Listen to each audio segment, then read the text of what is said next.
Hi everyone, welcome to major HS कल्सीज बालोई academy. मैं रेशमा खान, केमिस्ट्री फैकल्टी है। Today we will discuss a very important chemistry question. ये जो क्वेश्चंस है ना, ये आपके आने वाले एग्जाम में बहुत हेल्प करने वाले हैं, क्योंकि ये वो क्वेश्चंस है जिसमें स्टूडेंट सबसे ज्यादा कंफ्यूज होता है, completely based on the basic concepts. और हम आगे पढ़ना स्टार्ट कर देते हैं, हायर पढ़ना स्टार्ट कर देते हैं और इन बेसिक कॉन्सेप्ट्स को भूल जाते हैं। फिर क्या होता है, जब इनका क्वेश्चन आता है तो हमें लगता है बहुत ईजी है, बट एक्चुअली क्या होता है, ऑप्शंस थोड़े कंफ्यूजिंग हो जाते हैं, ट्रिकी हो जाते हैं। तो उस तरह के क्वेश्चंस को आप कैसे सॉल्व करेंगे, उसके लिए हम लेकर आए हैं बहुत अच्छे से क्वेश्चंस का एक सेट। तो let's start with this question. Okay, तो look at this first question. ये जो फर्स्ट क्वेश्चन है ये हमारे केमिस्ट्री के रेडियो एक्टिविटी टॉपिक का है। As you all knows, radio activity topic बहुत ही इंपॉर्टेंट टॉपिक है, इंपॉर्टेंट क्वेश्चन आते हैं इसमें से। और इसके क्वेश्चन जो होते हैं वो हमेशा या तो आपके एप्लीकेशन रिलेटेड आते हैं या फिर न्यूक्लियर एनर्जी से रिलेटेड आते हैं। तो आगे अगर हम जिस क्वेश्चन के बारे में बात करें, जो कि हमारा फर्स्ट क्वेश्चन है, before we start we have to know कि इस रेडियो एक्टिविटी टॉपिक को हमें कितने डेप्थ में पढ़ना है। इसको हमें बहुत ज्यादा डेप्थ में पढ़ने की जरूरत नहीं है।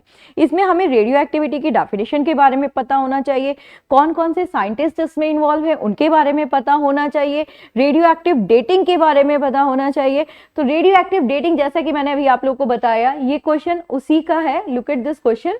क्वेश्चन है the radio isotopes used in the detection of tumour. Okay, यहां पर ना दो तरह के क्वेश्चंस होते हैं जो स्टूडेंट को थोड़ा सा कंफ्यूज कर देता है। The first most important thing is this कि यहां पर डिटेक्शन के बारे में बात करी है, ट्रीटमेंट के बारे में बात नहीं करी है।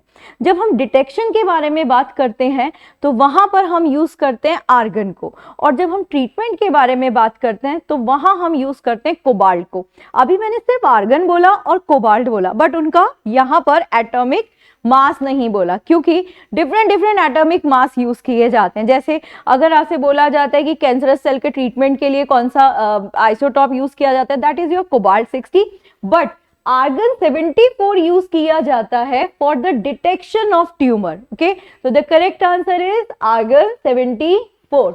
Okay, now come to the next. Before we goes, हमें और ऑप्शन एक बार उनके बारे में भी देख लेते हैं, क्योंकि वो बहुत इंपॉर्टेंट है।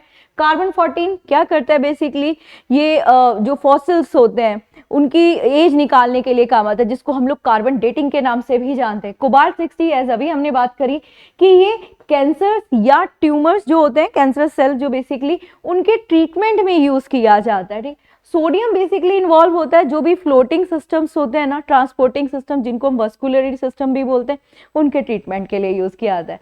तो होप इस क्वेश्चन का आंसर आपको मिल गया होगा। तो फर्स्ट क्वेश्चन का आंसर है ए, आर्गन 74। ये किस लिए यूज किया जा रहा है, डिटेक्शन ऑफ ट्यूमर। ओके, चलिए now come to the next. The next question is highest calorific value. The first term, what is the meaning of this calorific value? Calorific value का मतलब है किस ऑब्जेक्ट के सब्सटेंस को use करके हमें कितनी एनर्जी मिल रही है, और कैलोरीफिक वैल्यू उसकी हाई होगी जिसका कंप्लीट कंबशन होगा। दैट इज वेरी प्रैक्टिकली, मतलब आपने अपनी लाइफ में इसको बहुत बार देखा है। आज सबने देखा है ना, आपके घर में गैस फ्लेम का कलर ब्लू होता है, और आपको अगर उसमें कोई यूटेंसिल भी रखते हैं तो कभी ब्लैक नहीं होता, मतलब उसमें कंप्लीट कंबशन हो रहा है। ऑन द अदर हैंड, अगर आप वुड जलाते हो तो वुड में स्मोकी आता है ना, सूटी फ्लेम आता है, मतलब जो आपका यूटेंसिल्स है वो डार्क हो जाता है, ब्लैक हो जाता है। इसका मतलब ये है कि जो कंबशन हो रहा है वो कंप्लीट नहीं हो रहा है ना। तो मैं उसको एक इजी से तरीके से आपको बताती हूँ। मतलब अगर हमारे पास सॉलिड, लिक्विड, गैस 3 स्टेट में फ्यूल है, और इसमें से पूछा जाता है किसकी कैलोरीफिक वैल्यू हाईएस्ट होगी, तो आप बोलेंगे उसकी कैलोरीफिक वैल्यू हाईएस्ट होगी जो कंप्लीट कंबशन करेगा। और कंप्लीट कंबशन जो आपका है वो करता है गैस, यानी सॉलिड से ज्यादा लिक्विड, लिक्विड से ज्यादा गैस। तो हाईएस्ट किसका हुआ, गैस। तभी तो गैस को हम क्या बोलते हैं, गैसेस फ्यूल को, द क्लीन फ्यूल। तो यहां पर सबसे पहले हम देखेंगे क्या हमारा कोई गैसेस फ्यूल है। वी सेड बिल्कुल है, हाइड्रोजन क्लियरली दिखाई दे रहा है, ये क्या है, हमारा क्लीन फ्यूल है। और आप लोगों ने सुना हुआ भी होगा कि जो ये हाइड्रोजन है, ऑक्सीजन है, नाइट्रोजन है, कहाँ यूज किया जाता है, रॉकेट फ्यूल में यूज किया जाता है, जहां बहुत सारी एनर्जी की जरूरत होती है। ठीक है, तो अभी होप ये दोनों क्वेश्चंस के आंसर्स मिल गए हैं। Now come to the next question.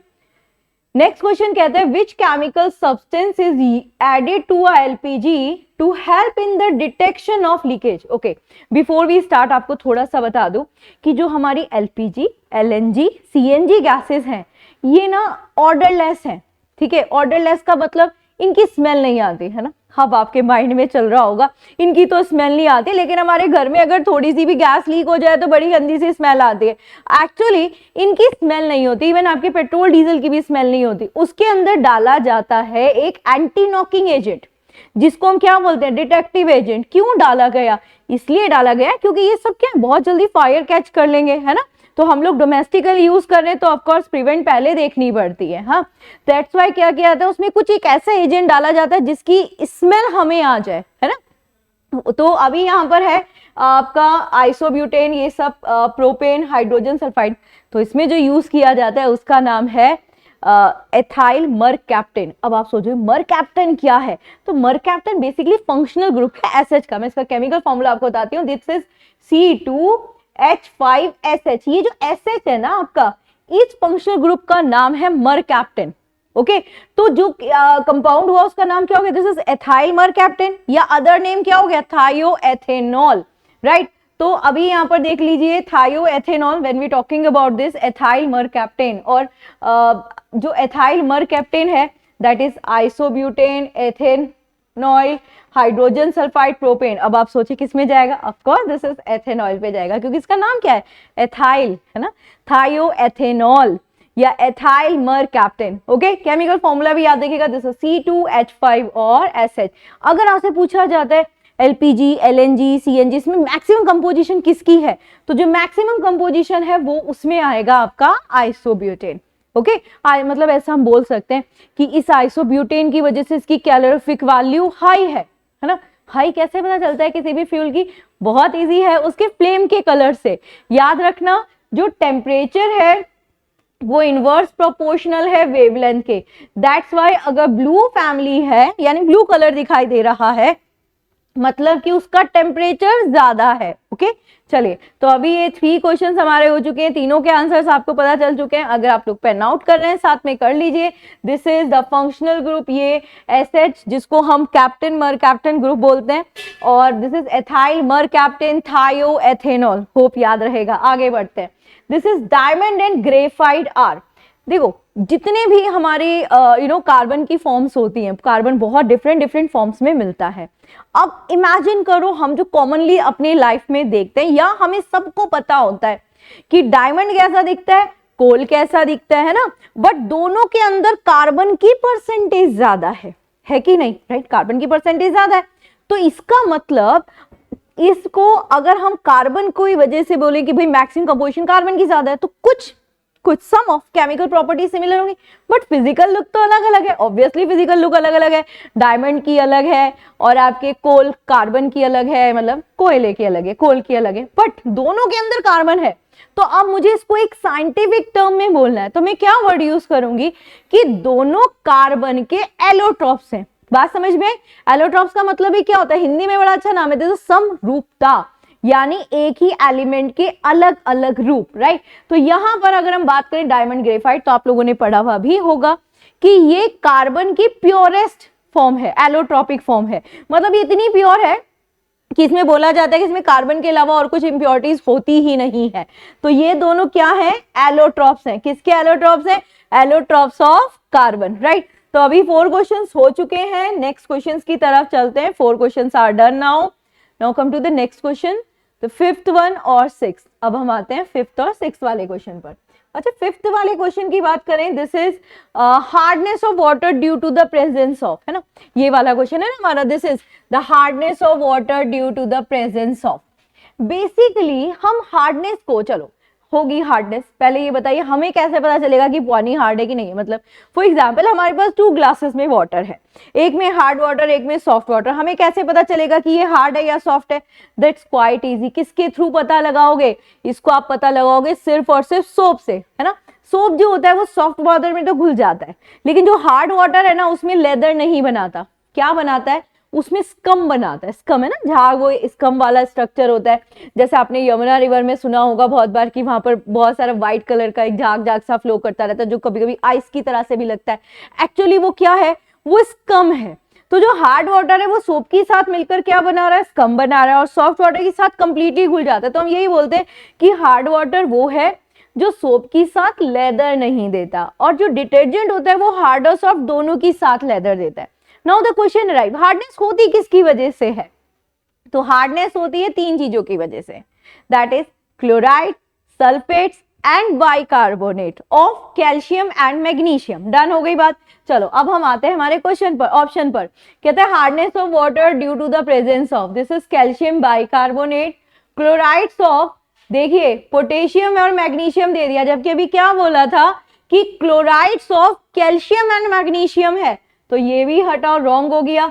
Sulphates of भी क्या होगा, कैल्शियम और मैग्नीशियम, ये भी रॉन्ग हो गया, है ना। अब यहां पर है कैल्शियम बाइकार्बोनेट और magnesium carbonate. Now we said यार ये तो दोनों करेक्ट है, अब हम किस पर जाएंगे? तो सबसे ज्यादा जो होता है वो कैल्शियम होता है, इसलिए we go with this A option. That clear? फिर भी याद कर लीजिए, अगर आप लोग पेन आउट कर लें तो लिख लीजिए, the hardness of water due to the presence of chlorides, sulphates and bicarbonate, किसके? कैल्शियम और मैग्नीशियम के। तो फिफ्थ क्वेश्चन भी डन हो चुका है। Now come to the next question, what is the percentage of lead in a lead pencil? Lead pencil, जो भी आप लोग ये पेंसिल यूज करते हैं ना, ऑर्डिनरी पेंसिल, वो लेड पेंसिल है। क्यों बोलते हैं इसको लेड? देखो इसके अंदर जो निप होती है ना हमारी, इवन इसमें भी यहाँ पर है, ये जो निप होती है ये एक्चुअली ग्रेफाइट होती है। अब ग्रेफाइट होता है लेकिन हम इसे हमेशा ग्रेफाइट लेड बोलते हैं, है ना। एक्चुअली क्या होता है, जब आपका जो ग्रेफाइट है और उसको क्ले के साथ मिलाया जाता है, वो लेड का कलर ले लेता है, स्ट्रक्चर ले लेता है, मतलब उसकी जो लुक होती है वो लेड की तरह होती है। बट आपकी लेड पेंसिल के अंदर लेड होता ही नहीं है। आपकी लेड पेंसिल के अंदर क्या होता है? लेड पेंसिल के अंदर होता है ग्रेफाइट, वो भी किसकी साथ में? क्ले की साथ में, ठीक है। This is graphite with clay, यानी लेड क्या है? 0%, इसलिए the correct answer is a, this is 0%। Done. चलिए 6 क्वेश्चन हो चुके हैं, अब हम आते हैं नेक्स्ट क्वेश्चन की तरफ। ये रहा हमारा नेक्स्ट क्वेश्चन। नेक्स्ट क्वेश्चन में वर्ड यूज किया हुआ है, which one of the following acid is use for etching of glass. Now what is the meaning of this etching, है ना। ईचिंग तो हो नहीं सकती ग्लास को, राइट, वही ग्लास को दो खुजली दांत खा तो हो ही नहीं सकती, बट एचिंग क्या होता है? तो एचिंग वर्ड का मतलब होता है लाइक डिजाइन बनाना, ग्लास के सरफेस पर लिखना, है ना, ड्राइंग बनाना, ये सब वर्ड जो है ये सब एचिंग में आते हैं। अब जो ग्लास है वो क्या है? वी सेड वो मेटल, नॉन मेटल्स के ऑक्साइड्स हैं जिसमें सिलिका है साथ में। तो जो सिलिका है SiO2, वो सिलिका बहुत जल्दी रिएक्ट करती है हमारे हाइड्रोजन फ्लोराइड पर। That's why for the etching of glass we always use HF, ठीक है, ये वाला एसिड। और ये याद रखना, ये इसका प्रिंसिपल यूज है ना। अभी भी सेड यार ये प्रिंसिपल यूज क्या चीज हो गई है ना। प्रिंसिपल यूज का मतलब वो यूज कि उसको कोई और रिप्लेस नहीं कर सकता, that is called the principal use. Okay, तो होप ये समझ में आ गया। चलिए अब बढ़ते नेक्स्ट क्वेश्चन की तरफ। How many electrons are there in a sodium ion? Sodium के ऊपर क्या है? एक पॉजिटिव चार्ज। पॉजिटिव चार्ज का मतलब भाई धनी है ना। धनी किसे बोलते हैं? जो दो लोगों को डोनेट कर सके। तो इसके पास है, ये धनी है, इसने डोनेट किया 1 पॉजिटिव चार्ज, दैट्स मीन इसने एक इलेक्ट्रॉन डोनेट कर दिया। तो कितने थे इसके पास? इसके पास थे 11, क्योंकि सोडियम का एटॉमिक नंबर क्या होता है? 11 होता है। उसने एक इलेक्ट्रॉन किसी को डोनेट कर दिया, तो अब कितने इलेक्ट्रॉन बचे? 10 इलेक्ट्रॉन। ये रहा हमारा B option, means 10 electron. Okay, now come to the next question. Next question कहता है वन एलिमेंट ऑफ अमेलगम। देखो अमेलगम जो है, हो सकता है ना सुना हो वर्ड, लेकिन जैसे ही मैं इसका दूसरा नाम लेती हूँ वो आपने डेफिनेटली सुना होगा, दैट इज डेंटल एलॉय। सुना है ना? सुनना चाहिए। ये हार्डेस्ट एलॉय है। ये वो जो हमारा टीथ बनता है ना, जो दांत बनता है, हम लोग बोलते हैं चांदी का दांत है, but that is the एमेलगम teeth. तो एमेलगम होता है वो, है ना, फिलिंग वगैरह भी करते हैं जो एमेलगम। तो एमेलगम क्या होता है? मरकरी का एलॉय है ना, उसमें मरकरी होती है और साथ में कोई भी मेटल हो, ठीक है, कोई भी मेटल हो, बट कौन सा नहीं होना चाहिए? आयरन नहीं होना चाहिए। तो इसमें वन एलिमेंट जो है वो क्या होना चाहिए? मरकरी होना चाहिए, ठीक है। मरकरी तो फिक्स है क्योंकि ये एलॉय ही मरकरी का है ना भाई। चलिए नेक्स्ट ऑप्शन की तरफ आते हैं। नेक्स्ट क्वेश्चन क्या कहता है, the function of heavy water in a nuclear reactor. Heavy water, अभी हमने पढ़ा हार्ड वाटर, अब ये दूसरा निकल कर आया हैवी वाटर, यानी ऐसा पानी जो हैवी हो। अब सोचिए ऐसा कौन सा पानी है जो हैवी होगा, तो बहुत इजी है। हाइड्रोजन के 3 आपके आइसोटॉप्स होते भाई, ये रहे 3 आइसोटॉप, प्रोटियम, ड्यूटीरियम और ट्रीटियम। इससे जो वाटर बना that is your ordinary water, जो अभी आपने बात करती, जो हार्ड हुआ सॉफ्ट हुआ। और इससे जो वाटर बना this is D2O, deuterium oxide. अब हमने क्या करना है, दोनों का मॉलिक्यूलर मास निकालना है, ठीक है। अब मॉलिक्यूलर मास निकालेंगे तो इसका एटॉमिक मास 1 है, this is 1 multiply 2 plus 16, this is 2 plus 16 that's mean it's 18, ठीक है भाई। चलो D2O की बात करते हैं, D2O में 2 है एटॉमिक मास, तो 2 multiply 2 that's mean 4 plus 16 that's mean 20। अब देखो एटॉमिक मास 20 और 18 डिफरेंसेस हो गया, 20 वाला हायर हो गया, दैट्स वाई इसको क्या नाम दे दिया गया, इसे नाम दे दिया गया हैवी वाटर। तो ये आपका क्या हो गया, heavy water. Now heavy water का फंक्शन क्या होता है, तो हैवी वाटर को हम यूज करते हैं एज अ मॉडरेटर, ठीक है। अब ये मॉडरेटर वर्ड क्या है, मॉडरेटर का नाम से नहीं पता चल रहा, मॉडरेट करना, तो मॉडरेट का मतलब क्या होता है कि बहुत एक्सेस फ्लो हो रहा था, हमने उसको थोड़ा कम कर दिया, बट ब्लॉक नहीं करा, बिकॉज वी नीड इट, है ना। तो हम उसे ब्लॉक नहीं करेंगे, हमने उसे सिर्फ क्या करा है, हमने उसे स्लो डाउन करा है। तो किसको स्लो डाउन करेंगे, जिसमें सबसे ज्यादा एनर्जी होगी। अब इमेजिन करो यार, आपका रेडिएशन निकल रहा है, radio active, alpha beta gamma, किसमें एनर्जी ज्यादा है, गामा में। गामा को कंट्रोल करता है ये। अब गामा जो है वो इज रिप्रेजेंटेड बाय न्यूट्रॉन, है ना। Gamma is represented by neutron, क्योंकि इलेक्ट्रॉन जो है अल्फा जो है वो प्रोटॉन को से रिप्रेजेंट होता है, बीटा जो है वो इलेक्ट्रॉन से रिप्रेजेंट होता है, तो गामा किससे रिप्रेजेंट हो रहा है, न्यूट्रॉन से। इसका मतलब ये स्लो डाउन करता है द स्पीड ऑफ न्यूट्रॉन, ठीक है भाई। अब न्यूट्रॉन की जगह पे गामा पार्टिकल्स भी हो जाएं तो सेम बात हो गई। चलिए 10 क्वेश्चंस हो चुके हैं, now come to the next question, come to the 11th question. अब हम आ गए 11th क्वेश्चन पर, देखते हैं 11th क्वेश्चन क्या कहता है। 11th क्वेश्चन है आपका, name the salt that cause hardness of water. Okay, name the salt that causes hardness of water. Again the same thing जो अभी हमने बात करी थी उसी को यहाँ पर देखते हैं। This is calcium bicarbonate, calcium carbonate, sulphates और नाइट्रोजन। देखिए हमारे जो हार्डनेस करता है वो करता है क्लोराइड्स, सल्फेट्स एंड बाइकार्बोनेट्स। किसके bicarbonates, of calcium and magnesium. तो यहां पर जाएगा this is calcium bicarbonate. Okay, अब आते हैं 12th क्वेश्चन की तरफ। 12th क्वेश्चन बोल रहा है which one of the following is not a green house effect. But before green house effect होता क्या है, देखो ग्रीन हाउस इफेक्ट का मतलब क्या है, the trapping of UV radiation. तो बहुत अच्छा सा एक एग्जांपल है कि आपकी कार ना धूप में खड़ी हुई है, ठीक है, उसकी ग्लास व्लास सब बंद है, थोड़ी देर बाद आपने जाकर अपनी कार खोली और देखा कार तो अंदर से गर्म हो गई। इसका मतलब ये हुआ कि रेडिएशन आया बट बाहर नहीं गया, इसका मतलब रेडिएशन वहीं पर ट्रैप हो चुका है। इस इफेक्ट को हम बोलते हैं ग्रीन हाउस इफेक्ट, ठीक है। अब रेडिएशन तो स्ट्रेट चलता है, इसे तो मीडियम की भी जरूरत नहीं होती। तो कोई तो ऐसा था ना जिसने से घेर लिया कि बस भाई अब मैं नहीं जाने दूंगा, तो वो होती है आपकी कार्बन डाइऑक्साइड मैक्सिममली, है ना। और कौन कौन होता है, carbon dioxide, water vapour, methane, nitrous oxide, CFC, ozone, ठीक है, ये सब ट्रैप करती हैं। अभी यहाँ क्वेश्चन क्या है कि इनमें से कौन सा है जो ट्रैप नहीं करता है, यानी ग्रीन हाउस इफेक्ट में इन्वॉल्व नहीं है। तो वी सेड मीथेन है भाई, वी सेड ओजोन है भाई, we said chlorofluorocarbon that is CFC। अच्छा CFC जो है ना, पहले ओजोन लेयर को सबसे ज्यादा नुकसान पहुंचाया इसने। ये हर उस इक्विपमेंट में से निकलती थी जो कूलिंग इफेक्ट प्रोड्यूस करता था, चाहे वो आपका AC हो, चाहे वो आपका रेफ्रिजरेटर हो। But now a days it is replaced by hydrofluorocarbon. Okay तो ये भी है, बट सल्फर डाइऑक्साइड नहीं है। अगर आपसे पूछा जाता है कौन सा ऑक्साइड है तो है नाइट्रस ऑक्साइड, N2O। क्या है नाइट्रस ऑक्साइड? वही लाफिंग गैस। ओके तो चलिए मिल गया हमें आंसर, बिल्कुल मिल गया। 13 पर आ जाओ। 13 कहता है 4 बलून है आपके पास, ABCD are filled with hydrogen, oxygen, helium और nitrogen and left in air which one reach the highest distance from the अर्थ।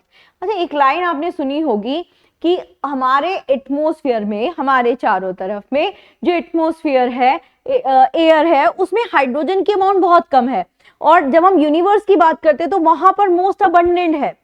क्यों है? क्योंकि ये लाइटेस्ट गैस है ना, एटमॉस्फेयर से जाकर ऊपर चली गई। तो बोलते भी है ना कि भाई अगर ग्रेविटेशन कभी जीरो हो गया तो सबसे पहले क्या होगा, एटमॉस्फेयर मिक्स हो जाएगा। एटमॉस्फेयर फिक्स होगा तो हाइड्रोजन आ जाएगी नीचे, और फिर हमारे अंदर हाइड्रोजन जाएगी और हम बन जाएंगे हाइड्रोजन बलून। हाँ तो इसका मतलब कि जो हाइड्रोजन है वो क्या है, लाइटेस्ट गैस है। लाइटेस्ट है तो सबसे ज्यादा हाइट अटेन करेगी, बिल्कुल करेगी भाई। तो इसका मतलब ए वाला बलून जो है वो ज्यादा हाइट पर जाएगा। ओके भाई चलो आते हैं नेक्स्ट पर। Which fundamental particles speed is more than the speed of light in a vacuum? सबसे पहली चीज, ये वाला जो कॉन्सेप्ट है ना, एक्चुअल में इसमें सबसे ज्यादा कॉन्ट्राडिक्शन है। लाइट से ज्यादा स्पीड अभी तक किसी की कंसीडर ही नहीं की जाती। तो हम क्या बोलते हैं कि लाइट के ऑलमोस्ट इक्विवेलेंसी है ना, तो उसको कंसीडर करते हैं, ज्यादा नहीं होती, दैट इज न्यूट्रॉन। ठीक है, न्यूट्रॉन की होती है। और गामा पार्टिकल की भी जो स्पीड होती है वो स्पीड ऑफ लाइट के ही इक्वल होती है। चलो अब बढ़ते हैं आगे, इक्वल और बहुत थोड़ी हायर जब उसका रेडिएशन एमिट हो रहा हो तो। अब हम आते हैं नेक्स्ट क्वेश्चन की तरफ, और क्या कहता है नेक्स्ट क्वेश्चन देख लेते हैं। विच one of the following is not a chemical change? Chemical change, physical change बड़े आते हैं इसमें से क्वेश्चन।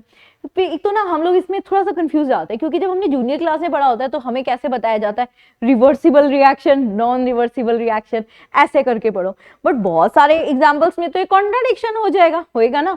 तो बेस्ट वे इसका बताती हूँ पढ़ने का। फिजिकल चेंजेस का मतलब है नो न्यू केमिकल फॉर्म्ड, और केमिकल चेंजेस का मतलब है कि न्यू केमिकल फॉर्म्ड। डन हो गई बात। तो चलो अब यहां पर बात करते हैं, मतलब हम ये बोल रहे हैं कि न्यू केमिकल फॉर्म जो पहले नहीं था अब वो हो गया है। तो चलो फर्स्ट देखते हैं, this is tempering of iron. Tempering of iron समझते हो? वो टेम्परिंग वर्ड जो यूज किया जाता है हिंदी में, कभी आपने सुना होगा कलई, है ना। तो बर्तन को क्या किया जाता है, आग वाग में लगाकर, मतलब आग वाग जल रही है, एक चैम्बर सा बनाते हैं जहाँ पे कोल वोल जलाते हैं, बार बार फायर के कांटेक्ट में लाकर उसको अच्छे से क्लीन किया जाता है तो बर्तन ना चमक जाता है। तो मतलब उसके ऊपर जो भी रस था, जो भी या फिर वी सेड क्लीनिंग हो जाती है। रस तो हम नहीं बोलेंगे, क्लीनिंग वर्ड यूज कर लेंगे, है ना। तो इसमें क्या कोई न्यू केमिकल? नो, आयरन ही था, आयरन ही रहा, क्लीन ही तो हुआ है। ठीक है, ये है फिजिकल चेंज। बट हम पहले और ऑप्शंस को देखेंगे। सेकंड ऑप्शन कहते हैं ग्रेइंग ऑफ हेयर। देखो, ग्रेइंग ऑफ हेयर का मतलब होता है बालों का पकना। हाँ, ड्यू एज ऐसा हो जाता है ना। अच्छा, अब क्वेश्चन ये आता है क्यों होता है। तो कई बार हम लोग नहीं बोलते यार मैंने धूप में थोड़ा है ना बाल सफेद किए हैं, इसका मतलब यूवी रेडिएशन आया जिसने आपके हेयर को जो ब्लैक पिगमेंट थे, दैट इज मेलानिन, उनकी अमाउंट को कम करा। That mean there is must be a role of chemical combinations, है ना। कुछ तो केमिकल कॉम्बिनेशंस हुआ है ना, इन्वॉल्व हुए, या फिर हमारी बॉडी के अंदर कोई हार्मोनिकल चेंजेस हुआ। हार्मोन भी क्या है, केमिकल्स हैं, है ना। तो वी सेड जहां केमिकल इंट्रोड्यूस हो रहे हो वो आपका केमिकल चेंज है। तो यहां पर भी क्या है, ये पूरी तरह से केमिकल चेंज है। और देख लेते हैं rusting of iron. Rusting of iron तो कंप्लीटली केमिकल चेंज है ना। पहले Fe था, अब क्या हुआ, Fe2O3, that is ferric oxide. मतलब पहले आयरन था, अब आयरन ऑक्साइड बन गया। तो भाई न्यू केमिकल बना, बिल्कुल बना है। और next that is cooking. Cooking तो of course it is a chemical, है ना। तो ये तो केमिकल है। तो हमारा जो करेक्ट आंसर है वो है टेम्परिंग ऑफ आयरन, जो किसका एग्जाम्पल हो गया, आपके फिजिकल चेंज का एग्जाम्पल हो गया। ठीक है, चलो नेक्स्ट पर आते हैं। विच of the following is not considered, which of the following is not considered N acid, जो एसिड नहीं है। देखो अब BF3 है, आप लोग ये पहचान रख रहे होंगे एसिड की, मतलब जब हम किसी फॉर्मूले को देखते हैं तो हम बोलते हैं जो पानी में घोलने पर हाइड्रोजन आयन लिबरेट कर दे वो एसिड है ना। या जो प्रोटॉन्स को डोनेट कर दे वो एसिड है। ये तक तो ठीक था। याद करो लुईस का कॉन्सेप्ट क्या था, बहुत सारे कंपाउंड्स ऐसे हैं जो बिना हाइड्रोजन के है ना, बिना हाइड्रोजन एलिमिनेशन के एसिडिक प्रॉपर्टी शो करते हैं, है ना, carbon dioxide, sulphur dioxide, nitrogen dioxide acid rain में जो इन्वॉल्व है। तो यहाँ पर अगर हम देखें BF3 दैट इज एसिड, ये भी एसिड है, ये भी एसिड है, बट ये क्या है आपका, ये बेस है, ठीक है। चलिए अब आते हैं नेक्स्ट पर, the hydrogen atom present in a acetylene molecules are, देखो हमेशा याद रखना जो एसिटाइलिन में हाइड्रोजन है ना वो वाटर को रिप्लेस करता है, और जो वाटर को रिप्लेस करे, वाटर में से हाइड्रोजन को रिप्लेस करे, प्रोटॉन को डोनेट करे, वो हमेशा एसिड होता है। तो किसकी प्रॉपर्टीज है, एसिड की प्रॉपर्टीज है। इसका मतलब वो कैसा बिहेव कर रहा है, वो एक एसिडिक की तरह से बिहेव कर रहा है। ओके भाई, चलिए नेक्स्ट पर आते हैं, urea and potassium compounds give colour. देखिए पोटेशियम कंपाउंड अगर आपको थोड़ा सा भी कंफ्यूजन है तो याद करो रेड मेडिसिन, क्या थी red medicine, that is potassium पर मैग्नेट। तो हम बोलते हैं ना पोटेशियम पर मैग्नेट है, इसको बोलते भी हम लाल दवा है ना, जो क्या होती है एंटीबैक्टीरियल प्रॉपर्टी शो करती है। तो इसका जो कलर होता है पिंक फैमिली वाला रहता है, रेडिश पिंक फैमिली वाला। तो we said this is pinkish purple, pinkish purple मतलब कि होना तो बी और डी में से ही है। और साथ में यूरिया, यूरिया जो मोस्टली होता है वो आपका व्हाइट कलर देता है, तो it is B that is white and pinkish purple. ठीक है, चलो हो गए 18 तक क्वेश्चन, बिल्कुल हो गए हैं। अब हम बढ़ते हैं हमारे नेक्स्ट क्वेश्चंस की तरफ। नेक्स्ट क्वेश्चन है हमारा the purple involve the principle, sorry हाँ प्रिंसिपल, पर्पल तो नेक्स्ट क्वेश्चन में था, चला गया क्वेश्चन, लास्ट क्वेश्चन में था, सॉरी हाँ। The principle involve in a chromatography, होती क्या है क्रोमेटोग्राफी भाई, क्रोम नाम पर जाओ, क्रोमेटोग्राफी यानी ये वो है जिसमें क्या होता है हम कलर पिगमेंट को सेपरेट करते हैं। कलर पिगमेंट बोले तो फॉर एग्जांपल आपके पास ब्लू इंक है, आप उसमें से ब्लू पिगमेंट को सेपरेट कर रहे हो, क्लोरोफिल है उसमें से आप क्लोरोफिल पिगमेंट को सेपरेट कर रहे हो, है ना। तो वो जो जाएगा वो आपका होगा क्रोमेटोग्राफी में। तो वर्ड याद रखना, क्रोम का मतलब ही होता है कलरिंग पिगमेंट। ओके,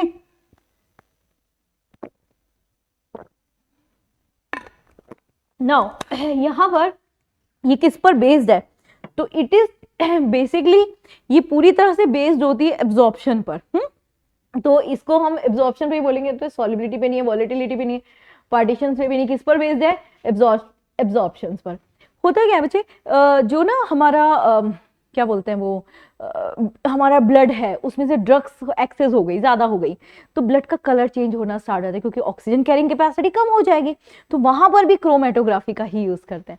ठीक है, अब नेक्स्ट पर आते हैं, this is number of neutrons in uranium 235। देखिए जब हम किसी एलिमेंट के बारे में बात करते हैं ना, तो 235 तो क्या हो गया, इसका एटॉमिक मास हो गया। एटॉमिक नंबर हमारा होता है 92, 235 में से 92 को सब्ट्रैक्ट करेंगे तो ही आपका निकल कर आएगा नंबर ऑफ न्यूट्रॉन्स। तो नंबर ऑफ न्यूट्रॉन्स निकालने के लिए उठाकर इसमें से माइनस कर दो, दिस इज 3, कैरी लिया, दिस इज 1, दिस इज 143। तो 143 है ऑप्शन में, बिल्कुल है, it is in option C. Okay, तो 20th क्वेश्चन डन हो चुके हैं। Now come to the next question, क्या कहता है, which one of the following does not contain COOH group. COH group क्या होता है, हमारा कार्बोक्सिलिक ग्रुप होता है ना, और जो कार्बोक्सिलिक ग्रुप होता है ना बड़ा फ्रेंडली है क्योंकि बहुत सारी वेजिटेबल्स में, फ्रूट्स में, इन सब में मिलता है। ठीक, बेसिकली सिट्रिक एसिड ये भी आपका COH का है, लैक्टिक एसिड ये भी COOH का है, टार्ट्रिक एसिड ये भी है। इसका मतलब भाई अगर मैं एलिमिनेशन से जाऊं तो हमारा एस्कॉर्बिक है, बट एस्कॉर्बिक होता क्या है, ascorbic is your vitamin C. ठीक है, विटामिन सी का नेम है एस्कॉर्बिक एसिड। तो इसका जो करेक्ट आंसर है वो है हमारा D. Okay, now the next, which one of the following is an isotropic in a nature। देखो an isotropic में लैक्टिक और रबर तो बिल्कुल नहीं होगा, है ना।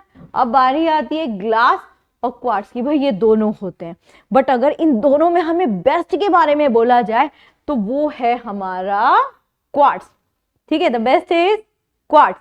चलिए अब आते हैं नेक्स्ट पर, विच वन ऑफ द फॉलोइंग, इनमें से कौन सा, मैंने तो कट ही कर दिया, हाँ ओके एक मिनट, यहां पर है which one of the following is not a condensation polymer, polymers होते हैं ना, मतलब एक ही सीक्वेंस की चेन होती है, तो कुछ कंडेंस प्रोसेस से बनाए जाते हैं। तो पूछे कौन सा कंडेंसेशन से नहीं बना है, तो नायलॉन बिल्कुल बना है, डीएनए ये भी बना है, बेकेल आईडी बना है, सिर्फ पॉलिथीन ऐसा है जो कंडेंसेशन से नहीं बना हुआ होता है। ठीक है, बात समझ में आई।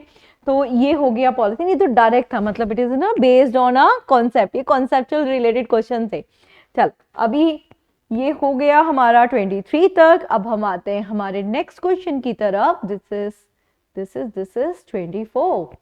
ओके, नेक्स्ट वाला question, which one of the following gem stone contain beryllium metal. Beryllium metal, ये मेरे ख्याल से गर्ल्स ज्यादा अच्छा आंसर दे सकती हैं इसका, है ना, क्योंकि हम गर्ल्स को थोड़ा सा जेम स्टोन्स के बारे में थोड़ा सा ज्यादा पता होता है ना, इसका कलर कैसा है, इसका कलर कैसा है। तो बेरिलियम जिसमें भी होगा ना, उसमें सिल्वरी और व्हाइट कलर की शेड ज्यादा आएगी। तो आप देखो टोपाज में नहीं होती, रूबी में नहीं होती, ब्लू सफाया में नहीं होती, है ना, ये किस में होती है, एमराल्ड में होती है। This is the correct answer, है ना।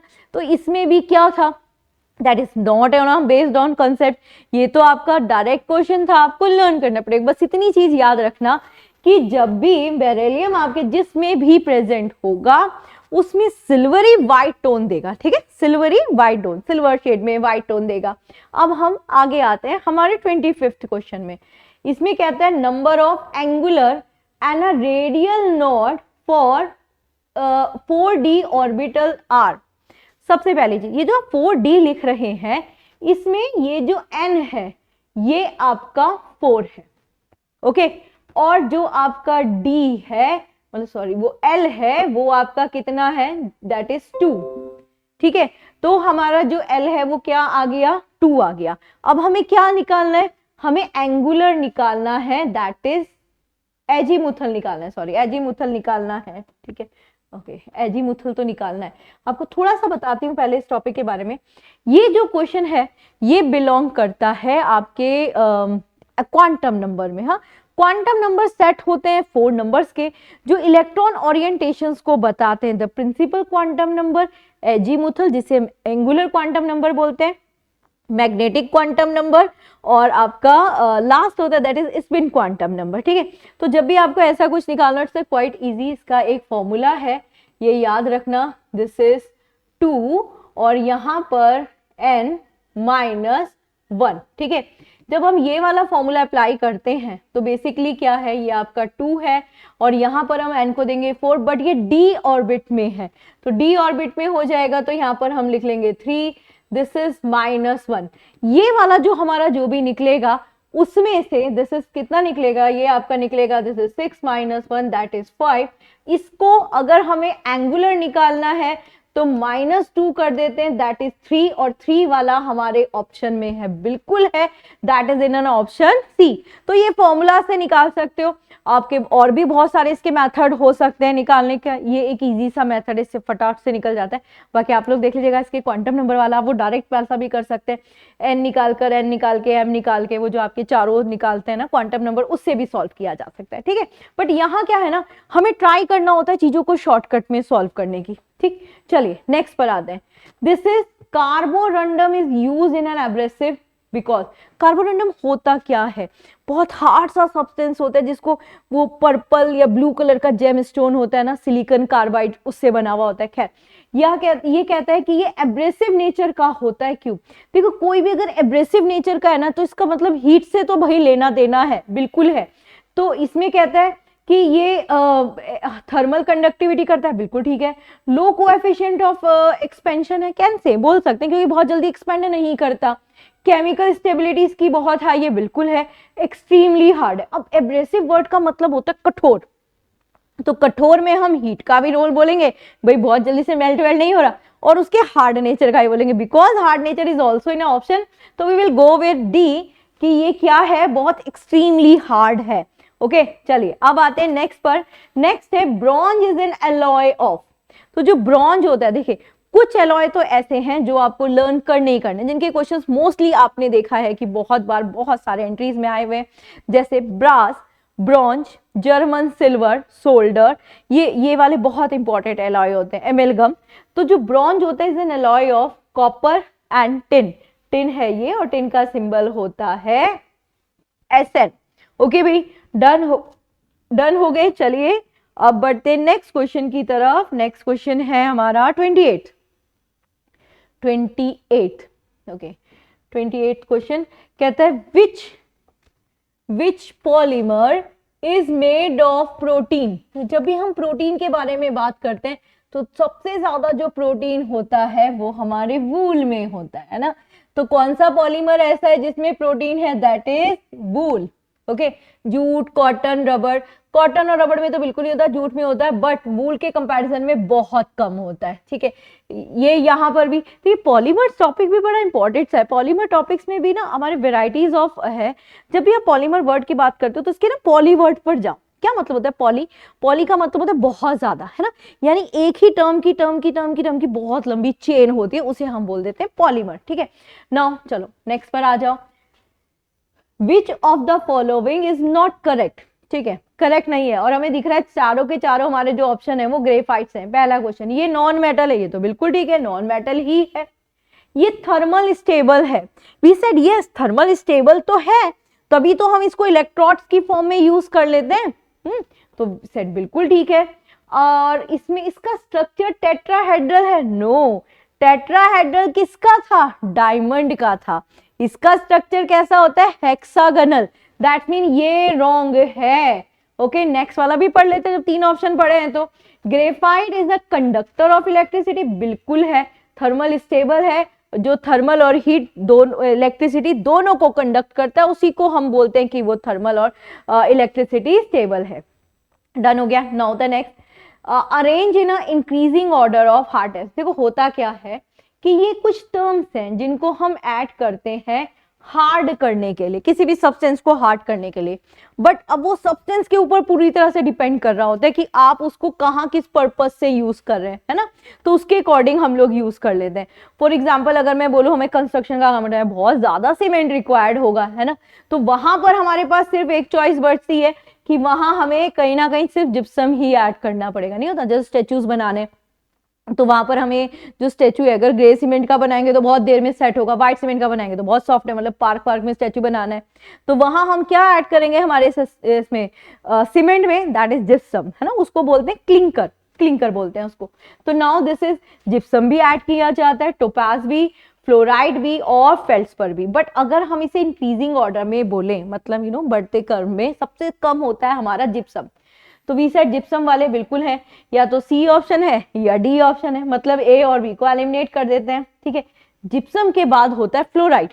फ्लोराइड जो है वो हमारे सी वाले ऑप्शन में, मतलब यही वाला ऑप्शन हमारा करेक्ट है। मतलब जिप्सम, फ्लोराइड, फेल्ड्सपर और उसके बाद क्या आ जाएगा? टोपाज आ जाएगा।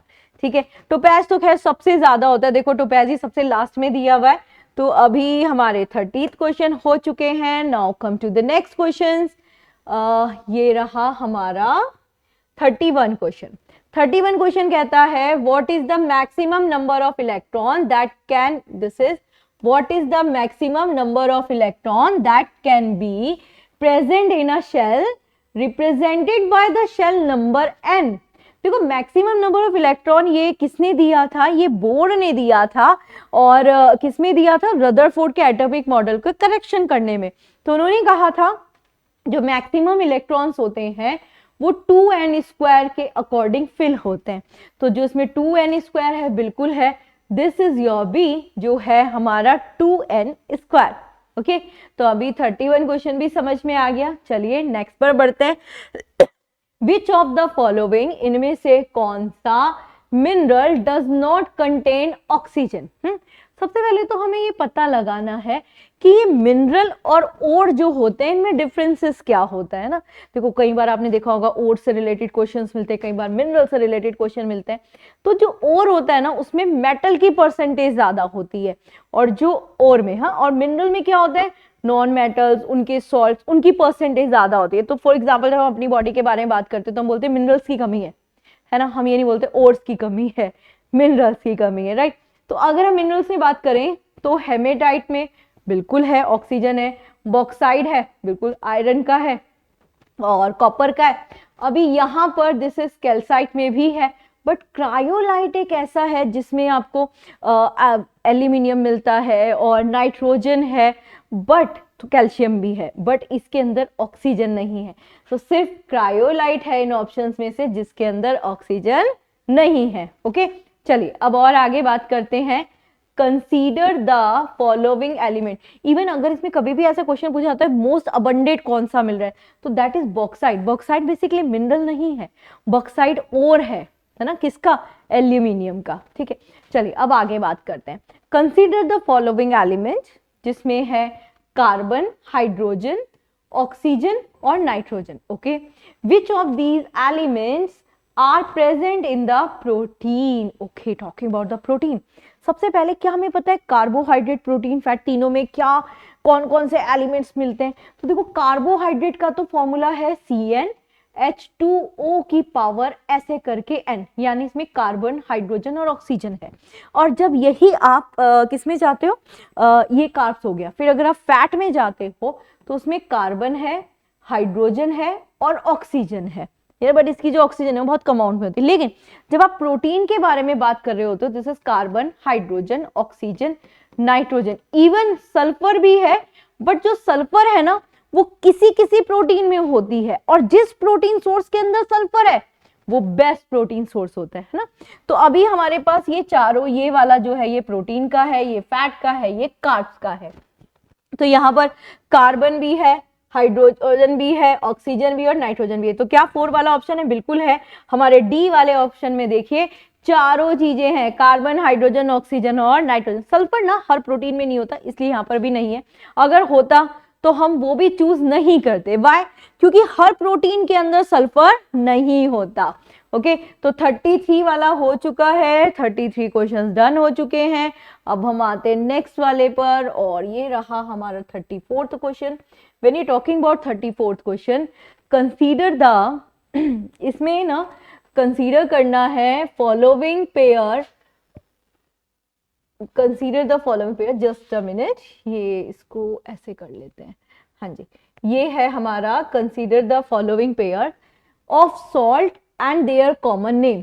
तो कुछ ना सॉल्ट्स होते हैं जिनके कॉमन नेम होते हैं। बिफोर वी स्टार्ट, एक वर्ड आपको यहाँ पर दिख रहा है, this is vitriol. Vitriol word का मतलब होता है एक तो वाटर सॉल्युबल, हमारी बॉडी में soluble, and it is dangerous for us, है ना। जैसे ऑयल ऑफ विट्रॉयल हम बोल देते हैं हमारे सल्फ्यूरिक एसिड को, दैट इज डेंजरस। लेकिन जब इस विट्रॉयल के आगे कोई कलर आ जाए तो इसका मतलब ये मेटल का सल्फेट है with crystalline form of water. Okay, तो अब यहाँ पर इसने लिया दिस इज व्हाइट विट्रॉयल। तो जिंक, वी सेड बिल्कुल ठीक है, क्योंकि जो जिंक होता है ना ये हमेशा व्हाइट टोन देता है। तभी हमारे जितने भी टेल्कम है, फेस क्रीम है, या anything which we applied on our skin, उसके अंदर जिंक होगा ही होगा। उसके बाद है ग्रीन विट्रॉयल, बिल्कुल ठीक है, जो हमारा फेरस है सल्फेट वो हमारा क्या होता है? ग्रीन विट्रॉयल होता है। बट रेड विट्रॉयल कभी भी कॉपर सल्फेट नहीं होता। जो कॉपर सल्फेट होता है वो ब्लू विट्रॉयल होता है। इसका मतलब ये रॉन्ग है, यहाँ पर क्या आना चाहिए था? ब्लू आना चाहिए था। मतलब 2 वाला ऑप्शन रॉन्ग हो गया। तो हमने देखा इसमें भी 2 रॉन्ग, इसमें भी 2 रॉन्ग, इसमें भी रॉन्ग। दैट मीन अगर हम एलिमिनेशन के थ्रू जाते हैं तो हमारा सी वाला जो ऑप्शन है वो करेक्ट है। डन, समझ में आया? चलो अब बढ़ते हैं नेक्स्ट क्वेश्चन की तरफ। क्या कहता है? ये अच्छा क्वेश्चन है। कार्बन मोनोऑक्साइड पॉइजनिंग है in a most of common types of fatal air. हाँ, जो पॉल्यूटेड वाली है, पॉइजनिंग है in many part of the world, बिल्कुल है। What makes it such a fatal gas? मतलब जहरीला, हमारी बॉडी के लिए डेंजरस कौन बनाता है? तो सबसे पहली चीज ये है कि कार्बन मोनोऑक्साइड की टेंडेंसी है हमारी बॉडी के अंदर जाती है और हमारे ऑर्गेनिक कंपाउंड्स के साथ बहुत जल्दी मिक्स हो जाती है। अगर मैं आपसे उससे बोलूं कि रीजन क्या है, तो उसका रीजन ये है कि इसके पास है कोऑर्डिनेट बॉन्ड। अच्छा, अगर हम इसकी बात करें मिक्स होके क्या करेगी, ये हमारे हीमोग्लोबिन के साथ मिक्स हो गई और उसे बना दिया कार्बोक्सी हीमोग्लोबिन। अब क्या करेगा कार्बोक्सी हीमोग्लोबिन? ऑक्सीजन को कैरी नहीं होने देगा, रिजल्टेंट हमारी ऑक्सीजन जो रिक्वायरमेंट है फुलफिल नहीं होगी, और जिस टिश्यू के पास जाएगा उस टिश्यू उसको ओवर ग्रोथ कर देगा, जिससे कैंसर कॉज्ड होगा। ठीक है, ये तो हो गया इसका। लेट्स सी ऑप्शन में कौन सा इसमें करेक्ट जाता है। तो look at this option, first option की तरफ जाते हैं। फर्स्ट कहता है carbon monoxide dissolve in a cytoplasm and function as an inhibitor of the crucial enzymes for metabolism. ये साइटोप्लाज्मा में डिजोल्व होके और जो मेटाबॉलिज्म्स हैं, जो क्रूशियल्स होते हैं, मतलब जो बुरा इफेक्ट हमारी बॉडी में डालते हैं, उनको रोकता है। ठीक है, नेक्स्ट पर देखते हैं ये compete with haemoglobin for oxygen intake, बिल्कुल ठीक है। अब मतलब देख रहे हैं, अभी हम पढ़ रहे हैं ना एक्सपर्ट, ये ब्लड प्लाज्मा में मिलता है और स्प्रेड हो जाता है, टॉक्सिसिटी मतलब जहरीला बना देता है उसको, ये भी देखते हैं। अब carbon monoxide into carbon dioxide in the presence of water in a blood, okay. Actual में ये हमारे हीमोग्लोबिन के साथ मिक्स होकर उसे कार्बोक्सी हीमोग्लोबिन बनाता है। बट यहां जो इन्होंने ऑप्शन दिया है, इसने कहा कि carbon monoxide competes with haemoglobin for oxygen intake. तो कंपीट्स का मतलब यही होता है ना, लाइक ब्लॉकेज, रोकना या रुकावट पैदा करना या कम कर देना। तो this must be a correct answer, है ना, ये हमारा क्या हो गया, करेक्ट आंसर हो गया। अगर हम यहाँ वाले में, फर्स्ट वाले में बोले तो कहीं ना कहीं ये वाला भी हमारा करेक्ट है, बट क्योंकि ये मोस्ट ऑफ प्रोबेबिलिटी मतलब जो हमारे एक्चुअल टर्म्स है ये उसको करेक्ट कर रहा है, इसलिए वी सेड ये वाला most appropriate answer. In case ये वाला नहीं होता then we will go with A, तब हम किस पर जाते हैं, हमारे ए वाले ऑप्शन पर जाते। ओके चलिए लेट्स मूव, 35 तक हो चुका है। अब हम बढ़ते हैं हमारे नेक्स्ट क्वेश्चन की तरफ। नेक्स्ट क्वेश्चन है हमारा, दिस इज नेक्स्ट क्वेश्चन जो 36 है। Which one of the following is called philosopher wools. Philosopher wools का मतलब जो होता है, इट्स एक नाम है, और नाम में किसी का मतलब ऐसा कुछ नहीं कि पर्टिकुलर ये नाम है, that the only common name. तो ये जो कॉमन नेम है ये जिंक ऑक्साइड का है, ठीक है, जिंक ऑक्साइड को ही फिलोसोफर वूल कहते हैं। Next, which of the following represent the general formula of alkenes. देखो एल्केन्स का जो केमिकल फॉर्मूला है वो है CnH2n+2। क्या है ऑप्शन में, है बिल्कुल है, ये रहा हमारे सी ऑप्शन में। इसमें ना 3 के फॉर्मूला एक साथ लर्न कर लीजिएगा, एल्केन्स, एल्काइन और एल्काइल, इन तीनों के फॉर्मूला लर्न कर लीजिएगा, कभी कभी वो हाइड्रोकार्बन सीरीज होती है उससे रिलेट कर जाता है। Okay now come to the next question, that is your 38 question. कहता है which of the following are exothermic reaction. देखो 2 तरह की रिएक्शन होती है, एंडोथर्मिक और एक्सोथर्मिक। एंडोथर्मिक वो है जिसको स्टार्ट कराने के लिए आपको हीट देनी है, एक्सोथर्मिक वो है जो रिएक्शन होने के बाद आपको हीट दे रही है। डिफरेंस समझे? चलो अब देखते हैं कौन सी रिएक्शन है। तो reaction of water with a quick lime, देखो जबकि व्हाइट वॉश कराते हैं ना तो क्विक लाइम यानी लाइम जो होता है CaO लाइम, उसको रखकर उसमें पानी डालकर छोड़ दिया जाता है। इतना हीटिंग इफेक्ट होता है कि वो पानी बहुत ऊपर तक जाता है। मीन्स अगर आप कहीं आसपास हैं और वो वाटर ड्रॉपलेट आपके स्किन पर आई तो वो आपकी स्किन को जला सकती है। हाँ, और इसी को हम लोग वाटर, वो जो लाइम है हमारा क्विक लाइम है, उसी को हम लोग वो वाइट वॉश के लिए भी यूज करते हैं। अभी तो इससे एक्सोथर्मिक रिएक्शन और वीसेट बिल्कुल हो रही है। Next, this is dilution of acid, जब हम एसिड को डाइल्यूट कर रहे होते हैं ना। अच्छा यहाँ पर भी कॉन्सेप्ट है, हमें एसिड को डाइल्यूट करना। डाइल्यूट का मतलब होता है बुझाना, मतलब उसमें वाटर मिलाना।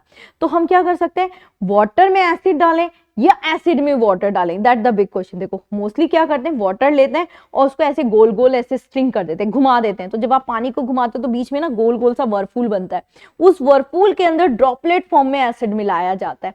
तो इसमें भी हीट जनरेट होती है, सॉरी इसमें भी हीट जनरेट होती है, बिल्कुल होती है। फिर एवापोरेशन ऑफ वाटर, एवापोरेशन जो कहीं पर भी हो रही हो उसका तो इफेक्ट ही कूलिंग इफेक्ट है, तो एवापोरेशन में तो हीटिंग होती ही नहीं है।